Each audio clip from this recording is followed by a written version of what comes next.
So now that I'm done wetting my pants in excitement, well, I'm actually not done yet because I'm so excited for this game. Holy! It's time to really deep dive in and analyze the hell out of this gameplay reveal. And there's so much that was shown. But in this video, I really just want to talk and speculate on when the mission showcased in the gameplay reveal actually takes place in the story. Because I feel like we get a few clues here and there. So that's the main topic for this video. Alright, so starting off with the first hint. Peter and Miles' gadget wheels are incomplete. As you can see here, only 2 of the 4 slots are available for use. Also, the orange bar indicates how many of each gadget is available to use. The web grabber, the one on the left here, has 2 uses available, while the one on the top only has 1 use available. It seems that throughout the game, similar to the 2 prior games, you'll get more gadgets and more of those set gadgets available for use in combat throughout the game. There seems to be room for at least 6 uses of each gadget. However, in this showcase it's early on in the story, in my speculation anyways, hence why the gadgets available for use have such a low amount of each available. Now, it was said in the blog post about this gameplay reveal that there's a shared skill tree between Peter and Miles that they use, as well as individual skill trees for both of them. And that shared skill tree mostly includes these gadget upgrades, I imagine, because Peter and Miles have the exact same gadgets available to use in this mission. They both also have the web wings, which is most likely also unlocked from that shared skill tree. If that was later on in the game, they would for sure have more gadgets to use, but they don't. They only have 2.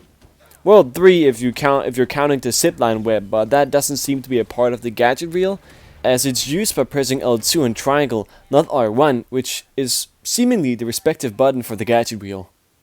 Hint 2. There are multiple tutorial prompts across the mission, such as when Miles does the super slingshot thing, and when he shoots the zipline web, and when the prompt to switch to Miles for the first time in the mission appears. Though, that could just be maybe for show, specifically for just this gameplay reveal video. I'm unsure about that last one. Hint 3. This is soon after you've gotten the symbiote suit, and you haven't had it for a while it seems, because one of the Kraven grunts says, and it's also seemingly the first time Miles sees the symbiote suit on Peter, as he's confused on who it is when he breaches through the ceiling.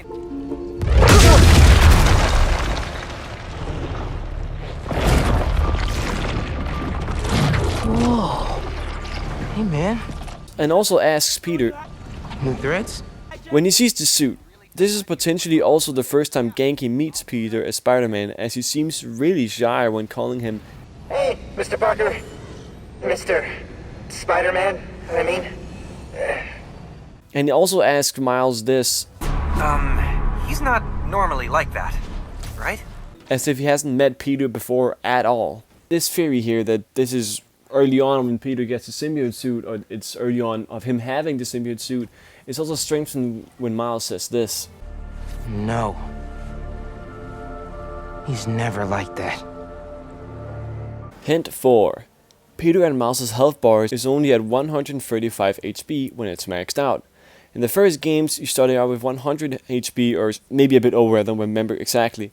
But as you played the game and leveled up, you would get a health bar up to around or over 200 HP when you finish the game. And starting a new game, you don't want your characters to already have maximum HP at the start. You want your player to get more and more powerful through the game, right? And just getting more and more health is a great way of doing that.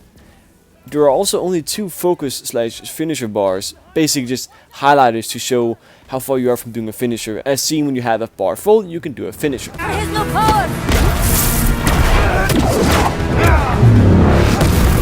In the prior games, you start with 1 bar, but eventually get 3 full ones when you're fully leveled up. There's also clearly room for a 3rd bar here, as you can see right here in the HUD. Speaking of the HUD, let's go to hint 5. This is quite a small one, but still notable. The HUD looks different from the first games, and I actually absolutely love that. I was a bit like, yeah, when I first saw it, but on my second rewatch, I absolutely fucking loved it. But notice here on the left side, there seems to be some space. In the right corner we have the minimap, and beside that we have the gadget wheel. On the left side we have the symbiote wheel and Miles' Venom power wheel. Wait, I guess you could just call it the Venom wheel, huh? Because they both have Venom on them. Anyways, besides that wheel, there seems to be some space here on the left side. Just there, as if there's room for something else you maybe get later in the game. Now, I could be totally wrong about that. This is just speculation after all. Hint 6. This new unique enemy referred to as Dog by one of the Kraven grunts. Now there's only one of them and Peter instantly gets rid of it.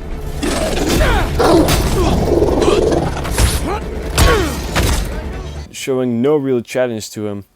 Well, besides it almost biting him in his face. But other than that, if they've encountered Spider-Man before with the dogs, they'd for sure have more with them on further encounters, I'd imagine. And gameplay-wise, this makes sense. You want more and stronger enemies later in the game, so I'm sure this is probably one of the first times you actually encounter this dog enemy. Hint 7. Now this is more so just raw speculation from my side, but this is about the web swinging. The web swinging looked basically unchanged from the first two games. Miles has more refined swinging though, so he's more confident and elegant and not so spontaneous as he was in his own game, because he has an animation similar to Peter's.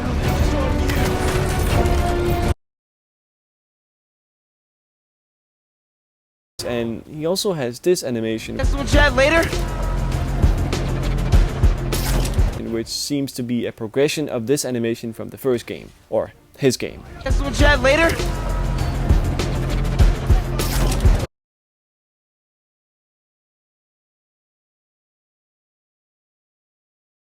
So, you know, they're definitely showing that Miles is more experienced now. But for Peter's web swinging, there was only one new animation, which is after a web launch, you know, when you press X to boost off a web. Look here. Almost done here. Civilians are all safe. How you looking? This gunship.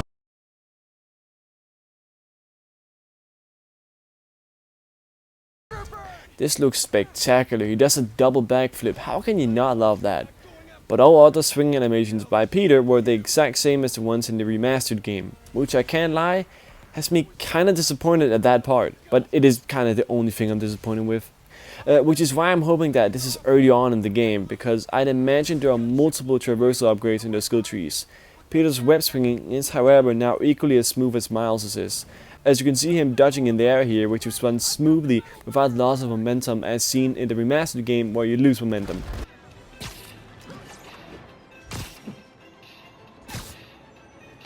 But not in the Miles game where it's really smooth. Also just, the web swinging seems to have no change whatsoever since Miles' game, since you're just faster now. There's still this magnetic issue where you just are not allowed to touch the ground while swinging.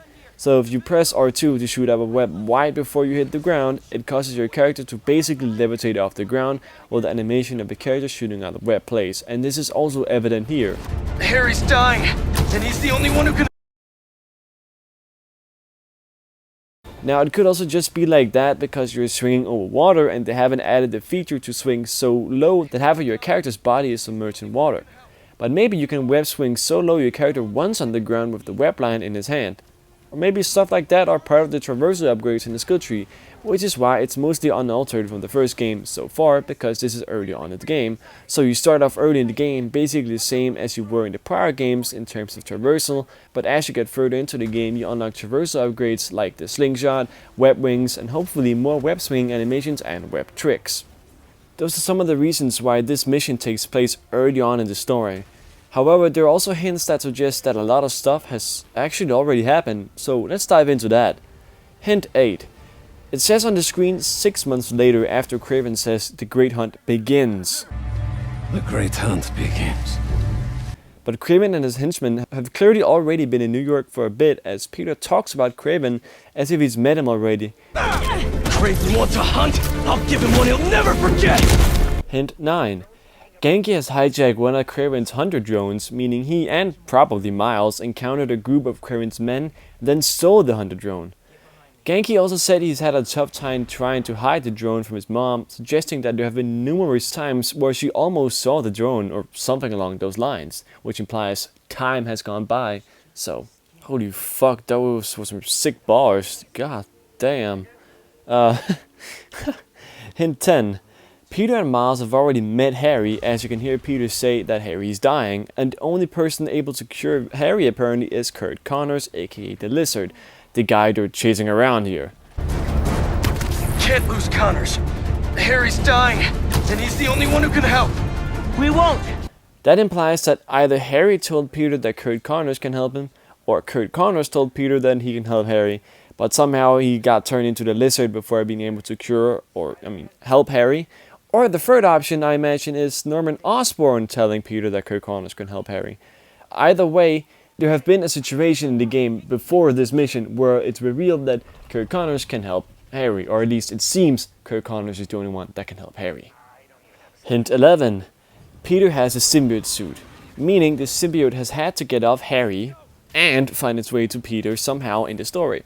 But it's only recently been attached to Peter as suggested through multiple hints I stated earlier in this video. And that's another hint that suggests this mission takes place early in the game.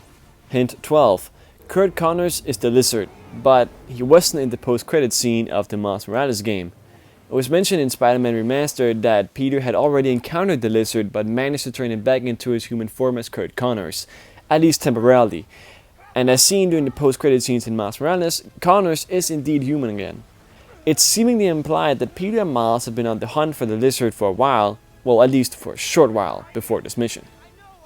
This is basically all the hints I can think of, well, at least for now. If I were to place the gameplay reveals mission in the story, I'd probably say we're around 3 to 4 hours into the game's story.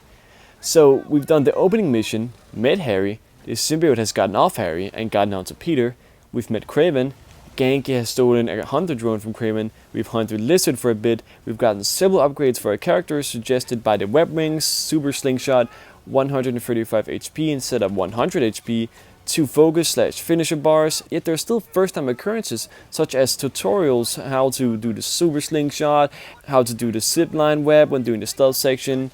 Oh yeah, I also forgot to mention, Miles did a dual takedown, which is most likely also an ability you can unlock in the shared skill tree.